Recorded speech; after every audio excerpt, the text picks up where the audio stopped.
guess one of many different starts to this same conference is Theory Critical. And I'm going to introduce the moderator for the first panel, who is my good friend and colleague, Theo Goldberg, who, as most of you know, is also the director of the UC Humanities Research Institute, and I'm very happy to work with David in the last year to reassure ongoing funding for the HRI and the Humanities Network that goes with it. And that was a real triumph. David is professor of comparative literature here at UCI, as well as professor of anthropology, and author of many books, but I did want to give a plug for his 2 books about to appear. One coming out next week from MIT Press on Between Humanities and the Digital, which picks up a topic we talked about this morning. And then in about 2 months from Polity Press, Are We All Post-Racial Yet? With a question mark. David.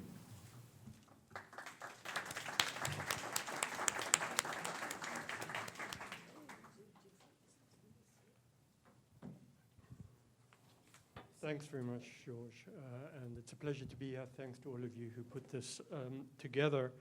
I just want to start with some quick remarks before introducing our panelists. I was struck this morning by the question that Hillis Miller posed or left us with about why theory emerged and took hold in the mid-1960s.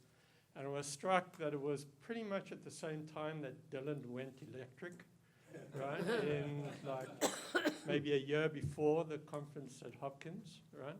So we can think of it as the electrification of philosophy, right?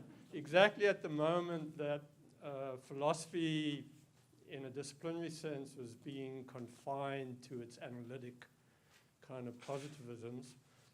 And narrowed, theory kind of took hold of the breach, you might say, and stormed the barricades and took over. So there's a sense in which one can link these things together in complicated ways.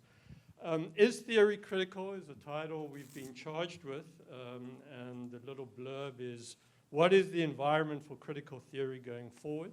To what extent can or should such concepts as the Anthropocene, globalization, neocapitalism, or neoliberalism, I take it we're not limited to those, frame current and emerging modes of critical practice?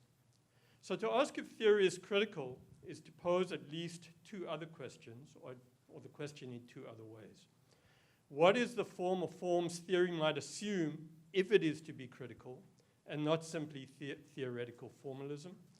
And in what ways is critique theoretical in order for theory to be critical?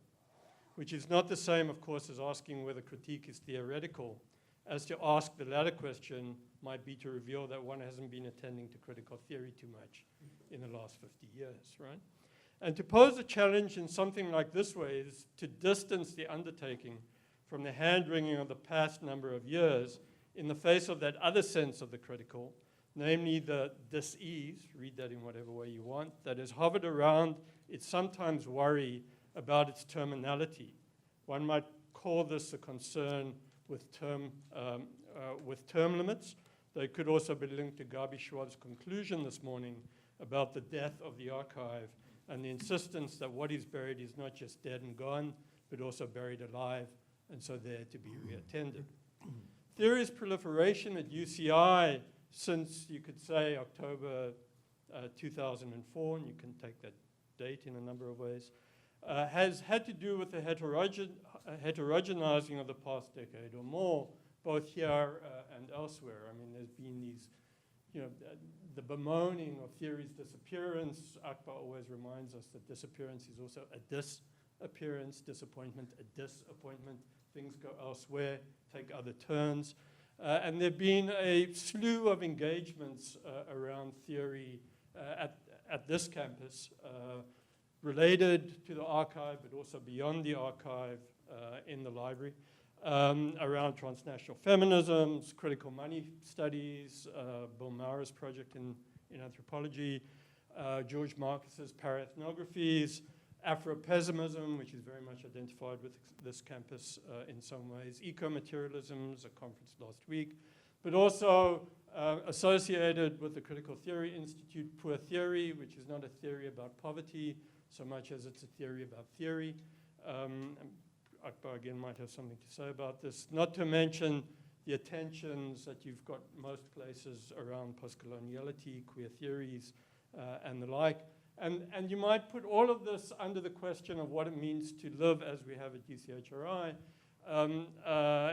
in the face of the question of living in a critical condition in every sense of the term, right? Relating the condition that is critical around us to the condition of critical theory and the theoretical itself, each with their own framings, their particular essentializing reductions, you could say, strategic or otherwise. I list them both to signal the plurality, their intersections and overlaps, and you might say alt directions, and to suggest a backdrop against which the critical questions, the questions of theoretical criticality, are under discussion with us here today. So we have 5 panelists. They've been charged with the impossible, namely of speaking about critique and critical theory in 5 minutes each. I'm going to take the 5 minutes as a theoretical 5 minutes, but not too theoretical. So there, right? You know, there's in the age of the digital, there's always the clock that kind of rings at the end of 5 minutes, right? So, and I'm going to introduce them in the pithiest of ways to save us time, and you're here to hear them, not me. Just with very brief remarks, the virtues of Google is that you can look them up even while I'm talking. So Gayatri, and I'm going to introduce them in the order in which they will open this up. Gayatri Chakravorty Spivak is a university professor at Columbia University.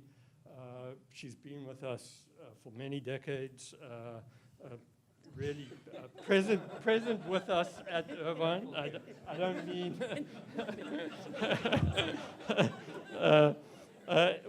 at Columbia. She's a founding member of the school's Institute for Comparative Literature and Society.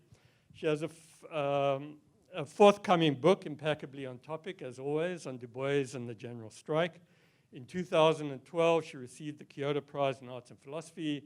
In 2013, the Padma Bhushan, which is the 3rd highest civilian award in India. In 2014, an honorary doctorate from Presidency University in Kolkata, among others. And just last week, an honorary doctorate from Yale University. So we very much want to congratulate you in your presence with us today. Geoffrey Bennington is Asa Griggs Candler Professor of Modern French Thought at Emory University. His latest book, Moments of Madness, The Politics of Politics in Foucault, Heidegger, and Derrida at Fordham University Press is forthcoming, of course, among many other contributions he's made. Lilith Mahmood, a colleague of ours here, is Associate Professor of Gender and Sexuality Studies and Anthropology at UC Irvine. She's the author of The Brotherhood of Freemason Sisters, Gender Secrecy and Fraternity in Italian Masonic Lodges, which came out from Chicago in 2014. Stuart Sim is a literary critic, social critic, critical theorist, recently retired as Professor of Critical Theory and long 18th century English literature at Northumbria in the School of Arts and Social Sciences. Among his most recent books, The End of Modernity, What the Financial and Environmental Crisis is Really Telling Us, from Edinburgh University Press a couple of years ago. My good friend and colleague Ackbar Abbas is a professor of comparative literature here at UC Irvine, best known for his work on Hong Kong cinema, amongst many other things. Ackbar, if others are beacons and the conscience of critical theory, I think you might hear Ackbar refer to himself in his own terms as the apostate, right? About which we'll probably hear more today. His more recent work has been around painting in China, namely the work of Liu Dan, as well as X, not EX, but X-urbanism. So we welcome you all in that order, and Gayatri will begin. You're on the clock, I guess. Yes.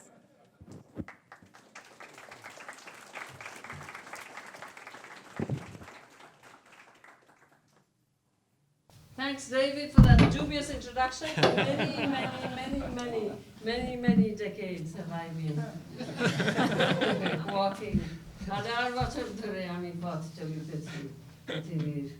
Now, no introduction, no thanks, no jokes. Got to the chase with little snippets that are somewhat enigmatic, so that you will, I hope, ask me questions. All right, 5 minutes theoretically. I have interpreted this question institutionally and practically. Is the mic picking me up? Can you hear me? Yes. How can we ask for continued funding when the humanities have been trivialized and self-trivialized with something called, quote, theory at its extreme edge?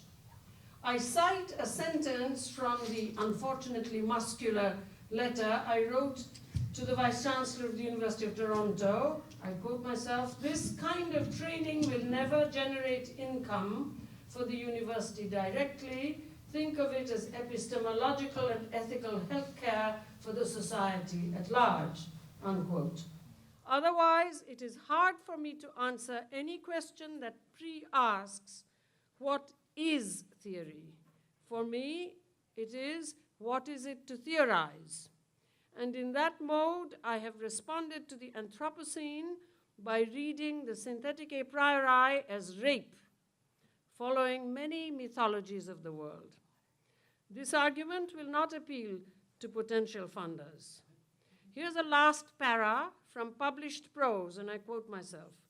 Why try to conserve when the society we live in proves its decrepitude by gated journalism, gated publishing, protected by high walls, absolutely forget even the lesson that the literary ethical suspension in the space of the other is to dehumanize, if humanization from the animal is by way of rape in general, unless we want to mooch over being human in the face of the Anthropocene.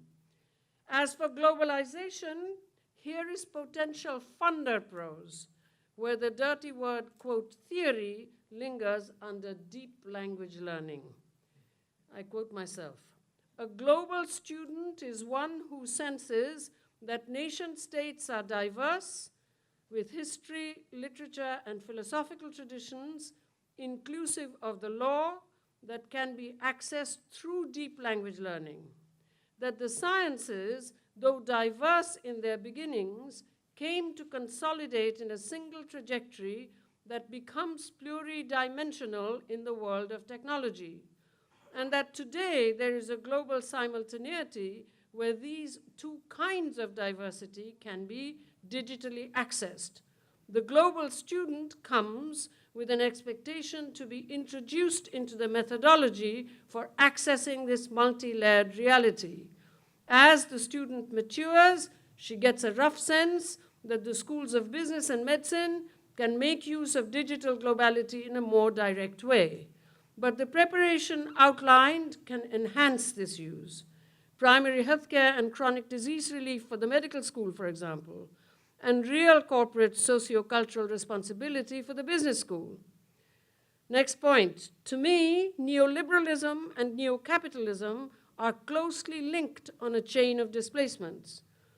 Neoliberalism is, quote, the rule of law that arises because barriers, unconstituted rule of law, that arises because barriers between national capital and global capital are removed and the state is run to manage the global economy rather than specifically to look after its citizens. Attempts to enhance teaching and learning by producing toolkits that also limit teaching and learning are produced from this rule of law, and that is absolutely against theory, knowledge management. There, I believe we acknowledge complicity being folded together and proceed from this into remembering the importance of elementary school teaching, children in the largest sectors of the electorate in the world. And here are bits, again, very enigmatic because bits. written for Occupy Wall Street and for Vincent Saint-Denis. Wall Street first. Without the general nurturing of the will to justice among the people, no just society can survive. The Occupy Wall Street movement must attend to education, primary through post-tertiary, at the same time as it attempts to the uncoupling of the connection between specifically capitalist globalization and the nation state. This is an almost impossible task to remember, especially when there are such complex and urgent, immediate tasks lined up. Now, this is in a piece entitled What is to be Done, which you can find in their journal called Tidal. And here's Vincent. I quote myself. "I'm now speaking," I said to them, "in the same tone in which, in 1968, we spoke about revolution in the university, many decades. In 1968, we spoke about revolution in the university, except," I said to them, "we did not then know that change in elite universities alone will not do the trick. Therefore now, wherever I go, I repeat the same message, that education has to become holistic, that humanities education especially must not keep compartmentalized, primary, secondary, tertiary, post-tertiary, and beyond. That is almost impossible in the Western world." Is theory critical, you asked? The first part of my response is institutional. The second part mostly confidential from me to you. I have not been able to answer, is theory? I have given you bits of work. What it shows to me, yet once again, is that theorizing connects to teaching reading in the broadest sense. Is this critical? You tell me. For me, critique remains vulgarized, a limit to philosophizing. Thank you.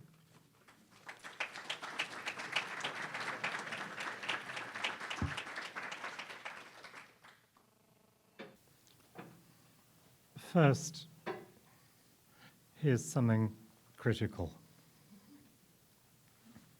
Back in the day, critical theory taught me that the first indispensable critical gesture and the prerequisite for any critical practice is to look carefully at the terms of the question to which one is being asked to respond.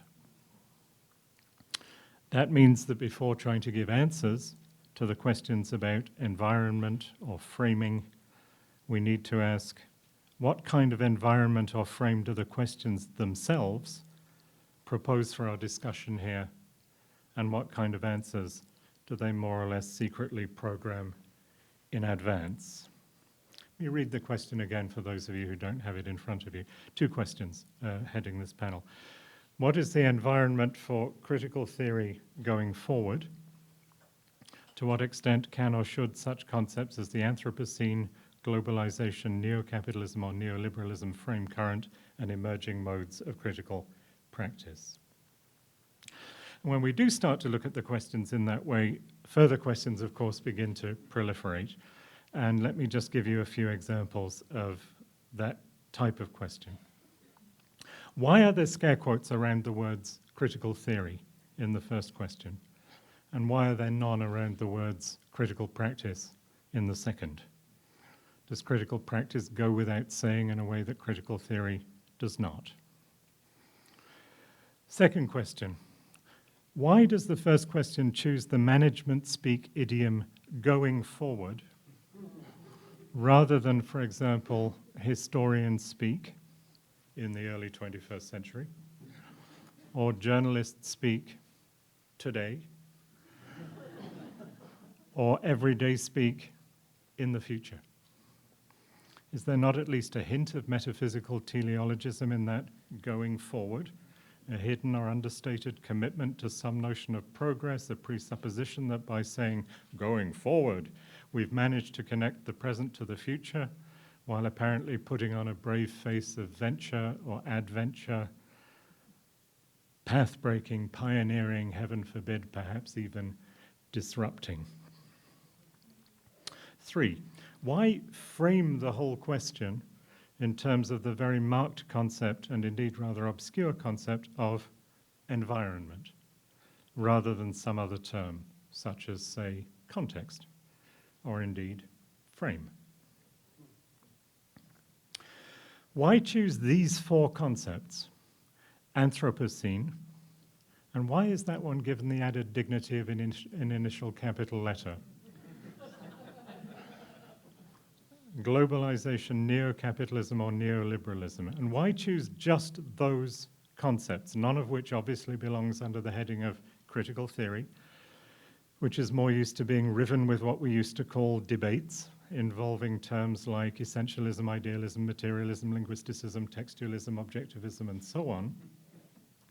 Terms that are not just different from Anthropocene, globalization, neocapitalism, or neoliberalism, but different in kind.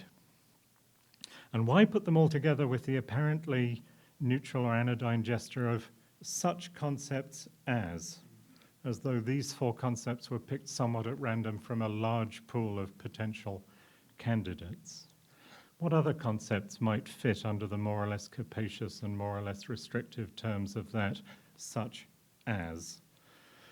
Is some proximity of these four concepts to each other being implied, so that Anthropocene, globalization, neocapitalism, neoliberalism go together in some way, as the last three surely seem to, though Anthropocene perhaps less obviously, perhaps it's just a more complex and interesting concept. Might it be that the way they go together is that it's being presupposed that just these concepts really are the ones that are themselves current and emerging, and so will almost naturally tend to mesh with the current and emerging modes of critical practice, and that just these are the ones that are going forward and producing the environment itself in which we're being asked to situate critical theory ourselves. What of the strange use of modalities in can or should? To what extent can or should such concepts as? What's the logical value of the or in that conjunction, can or should? Exactly what inflection of possibility is implied by can? What kind of imperative or prescriptive is lurking in that should? So there may be a hint of moralism here, in which case there would be almost a kind of constraining cumulative effect from the implied necessity hiding behind the such concepts as, through the possibility of the can, to the moral directive of the should, all adding up to a, if you want to be a critical theorist going forward, this is what you'd better be talking about. It's just sample questions to illustrate the fact that in my neck of the woods, what Ricard rather mildly called the hermeneutics of suspicion is really alive and well. Let me just add, if you'll give me one more minute, something a little bit more affirmative or perhaps more declarative, or at least perhaps a little bit even confessional or autobiographical. To the extent that the questions as put presuppose, however distantly, some historicist parameters, and perhaps more generally some social science parameters. To that extent, they also in fact tend to presuppose that critical theory is in fact dead and done for, over. Beauty of historicism, if you sit around for long enough, the thing that was criticizing you will become a historical object. You can simply historicize in its turn. I don't agree with those parameters, nor do I think we should go forward. We should think of ourselves as going forward in frames or environments. I'd rather want to carry on using all sorts of words and concepts that do not have the cachet of being emergent or even being current attached to them. I do not want to be a historian, or indeed any kind of social scientist. And I do not want to be a journalist. I do not want to be what's often nowadays called a public intellectual. And I really hope that the TED Talk or the op-ed does not become the paradigmatic form in which we present our work. I think moralism and self-righteousness are to be avoided wherever possible. In fact, I don't want to be any kind of intellectual if being an intellectual, as my master Jean-François Lyotard used to say, means claiming to save the world by reminding it of the meaning it has lost. Unlike many contemporary thinkers, I do not come to tell you, as though I were St. Paul in person, that the time is ripe or that the moment has come for this or that. I do not want to tell you what's on the agenda, à l'ordre du jour, as they say in Paris, of the order of the day rather than what's consigned to the order of the dusk or the night.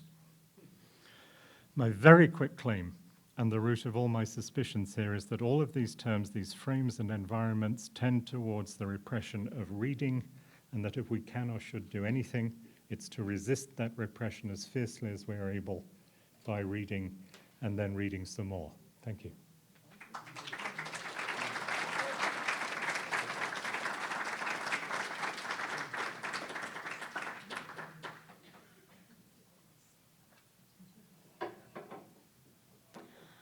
Today, I would also like to focus my remarks on the question that we were asked to ponder. Is theory critical? I approach the question as an anthropologist of secrecy, as a feminist anthropologist of secrecy, and I do so for two reasons. The first is that the question is hardly new. In fact, it's been asked many times before, and so by now I believe that we can treat its repetitive reemergence throughout the history of critical theory as its own kind of ritual. And therefore, we should ask, what is this ritual trying to accomplish? The second reason is that the narrative structure of the question, deceptively simple, almost rhetorical, takes the particular form of the open secret, which means that it conceals as much as it opens up for discussion. Therefore, we should ask, what is being hidden by this question? Is theory critical? The question assumes critical to carry a double meaning, so as to inquire both about the need and urgency of theory and about theory's capacity for critique. It is a deceptively simple question that appears to frame its answer as a binary of yes or no. And I say deceptively because we've already heard, and we will certainly hear more answers today and tomorrow to this question that will push far past its given binary to offer very complex, nuanced, grayscale sorts of answers.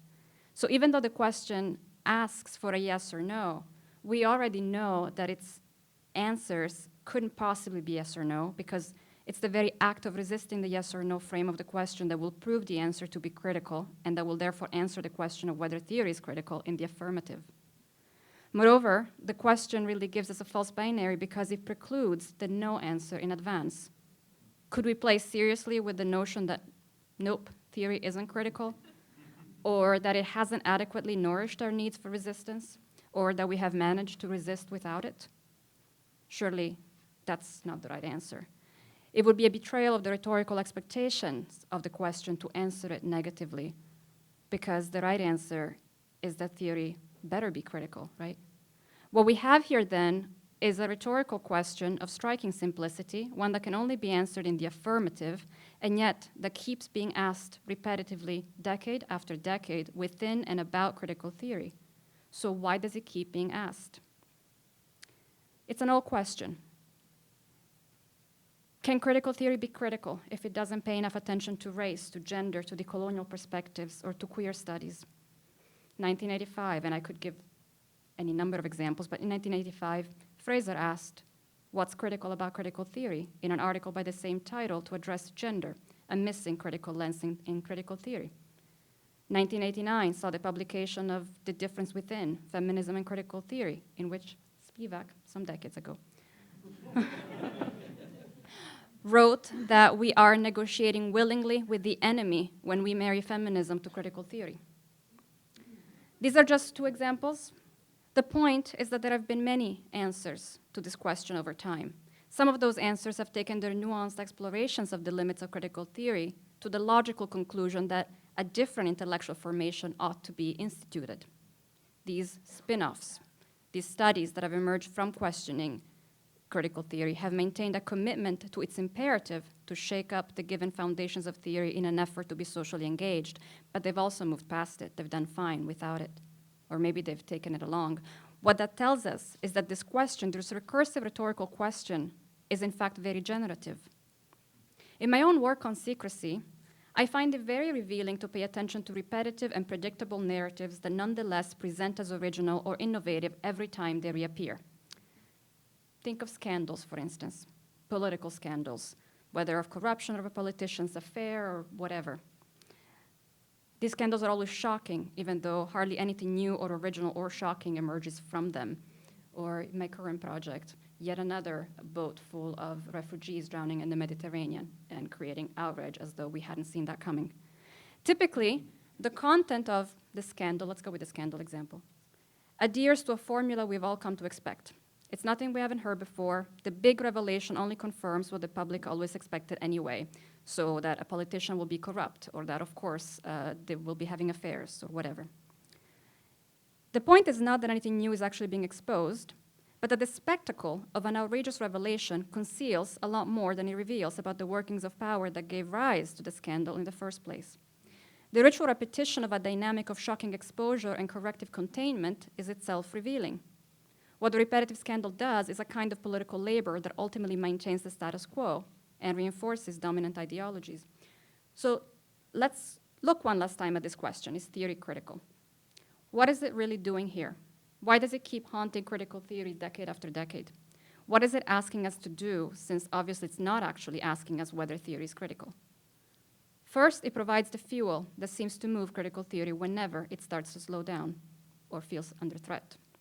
It animates the field, if we want to call it a field, by eliciting sophisticated answers that through their own narrative dexterity will exemplify in practice that yes, theory is very much critical and critical theory is alive and well. In doing so, the question has the power of a magic spell, because regardless of how you answer it, yes, but, no, but, whatever, what comes next will have a life of its own. You know critical theory as opposed to just theory, I presume, when you see it. And the question conjures critical theory. It manifests it and makes it possible to see it. But there's a second kind of labor that this question does. It's a labor of concealment. The question tends to reemerge predictably and recursively in times of dissatisfaction or restlessness with dominant versions of critical theory. Whenever it's asked, it's symptomatic of an underlying dissent occurring within the intellectual formation of critical theory. That's what makes it also a diagnostic question. But what exactly that dissent is about that inspires the asking remains to be seen. The question hides it from view. Just like a scandal that distracts us, all the while reproducing an ideological status quo under the guise of a big shocker, the repetitive interrogation of the critical in critical theory is more than it appears to be. This question has operated as a ritual for the disciplining of the boundaries of critical theory. The question has been tasked with confronting, handling, and resolving internal critique. By asking if theory is critical or if critical theory is critical enough, the ritual invokes the voices of heterodoxy and of others, the internal dissenters, but it also refuses them full admission into the core of what counts as critical theory. The function of this ritual, therefore, of this ritual repetition of a deceptively simple question, is to help keep the heterodoxy separate while reestablishing the boundaries of belonging in the core. That is why we should take the question very seriously, so that we can figure out both what will be the manifestation of critical theory's core brought to life by the question turned magic spell, but also what is hiding behind the scenes. What is the dissent that animates this question today, and how can we expose that dissent in our answers? Thanks.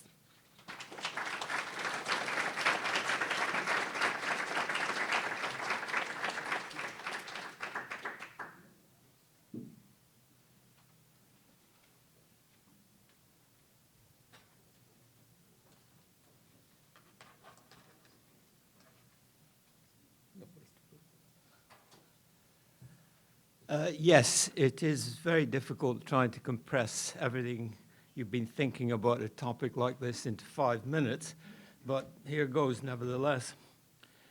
Is theory critical? It has occurred to me it would be a different question depending on where you put the emphasis on which word there, but I'll leave that one aside. Various questions arise. We all seem to be posing these. What is critical theory being critical of? Why is it being critical? And is it being critical enough? Critical theory has always been political. I can't see how it can avoid being so. I could stop at that point, but I will go on for the 5 minutes. The concepts listed for consideration here in this session are those that are framing the key ideological debates of our time. And they raise some of the most pressing issues that we're coming up against as a culture. The Anthropocene has come about because of a particular kind of society that we've chosen to develop. And that society is driven, at the moment anyway, by globalization and the dictates of neoliberal socio-economic theory. Not everyone supports those ideas, of course, although opposition has tended to be very fragmented. I don't see how critical theory can be oblivious to all of this, and I certainly think it should be engaging with these concepts and the effect that they're having on the world. I've always regarded critical theory as an applied branch of philosophy. We can note this connection going right back to the work of Plato and Aristotle, if we really want to go back. They held divergent views on the social role of literature and the arts, and behind these lay a particular, very different conception of society. Theories of society continue to be produced. Neoliberalism is one, and its libertarian bias finds echoes in certain aspects of post-structuralist and postmodernist thought, which is not to say that these are identically ideological to neoliberalism, of course. It's concepts like neoliberalism and libertarianism, I would also throw in fundamentalism to this, that I think critical theory should be addressing. In the West, at least, these now constitute the ideological paradigm, and paradigms always invite dissent. As Lyotard put it, dissensus is what we should be encouraging. It's not as if new critical theories are not being developed recently. The notion of the precariat put forward by Guy Standing confronts some of the worst effects of neoliberalism on the body politic, and in the process raises severe doubts about the validity of Marxist and most other standard left-wing political theories. It represents an extension of much post-Marxist thought in this regard.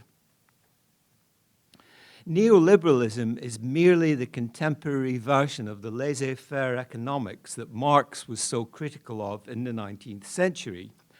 But his theories are no longer adequate to understanding how society operates in a post-credit crash culture, as Standing's analysis clearly reveals.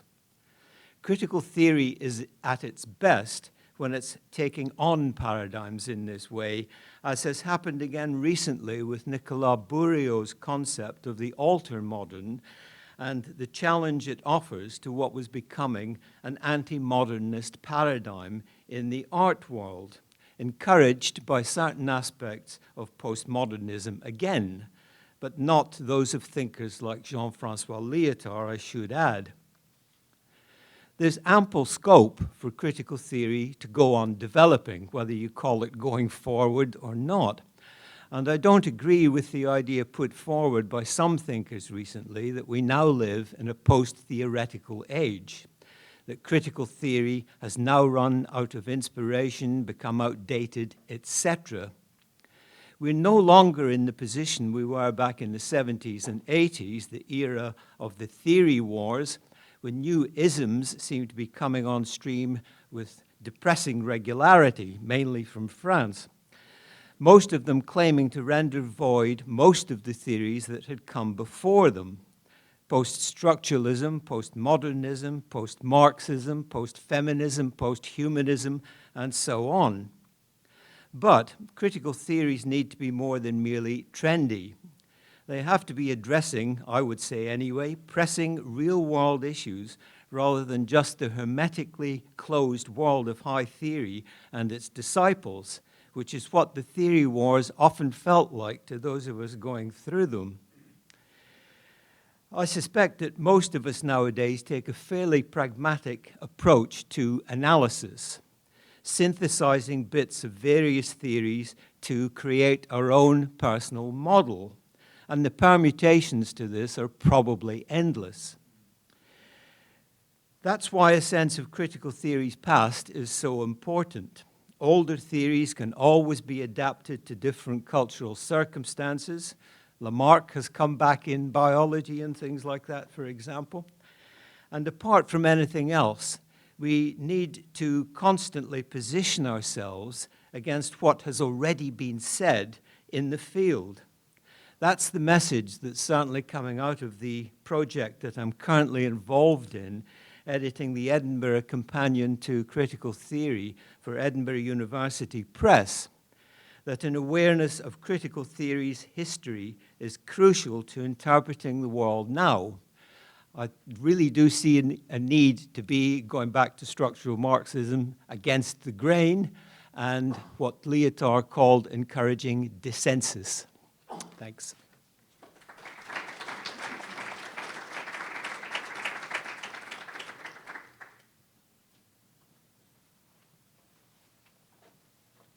So the last word, which is always the last word before the last. To keep to the 5 minutes, I wrote this thing out, so I'm going to read it now as passionately as I can. Now, we commonly understand the critical to mean a kind of thinking that is free from prejudice, superstition, and inherited dogma. The critical, then, as the courageous pursuit of truth, whose motto, as we know, is Semper Aude, dare to know. But in the process of abandoning superstition and being critical, we may also be restricting and simplifying the field of experience. Hence, Benjamin can say scandalously, a well-known statement, which says, a philosophy that does not include the possibility of soothsaying from coffee grounds and cannot explicate it cannot be a true philosophy. Now, Benjamin deliberately exaggerates, but the exaggeration also demonstrates what is at stake in the critical. We have to see it not just as a relation to knowledge, but also as a relation to experience. In other words, to history and change, provided we understand that history is not just a study of change, but a study of how change itself has changed. Every event falsifies and betrays what went before. I mean, think about neoliberalism, neocapitalism, urbanism, the Black-Scholes formula. Now, if these are at least some of the stakes, how would we then respond to the question, is theory critical? I would say only if theory is a form of apostasy. The theorist cannot be an apostle, only an apostate. Note that apostasy here cannot mean the renunciation of one doctrine in favor of another that is more veridical. In this regard, theory is not unlike translation. We know that translation betrays, but we can either take betrayal despairingly as the inevitable end result of every translation, or we can take betrayal as an inevitable starting point and use it as a source and resource to move from bemoaning the betrayal of fact to working with the fact of betrayal. Now, there is the third point. Theory as apostasy and betrayal also implies working with failure. Beckett wrote, to be an artist, and we can read this to be a theorist. So to be an artist is to fail, as no other dare fail. That failure is as well, and a shrink from it, desertion, art and craft, good housekeeping, living. The motto now is no longer dare to know, but dare to fail. And as the energy in Beckett's quotation demonstrates, one has to work hard to achieve what Beckett calls failure. In the same way that one has to read a Beckett text carefully in order to see how meaningless it is. Right? Otherwise, we'll be talking about existentialism and postmodernism and so on and so on. Now, as for the second sense of the question, is theory critical, i.e., is it on its last legs? I would say no. Its condition, however, has never been one of good health, but always of convalescence. Theory is perhaps nothing but an attempt at recovery, in spite of the suspicion that the disease, called it life, is incurable. Thank you.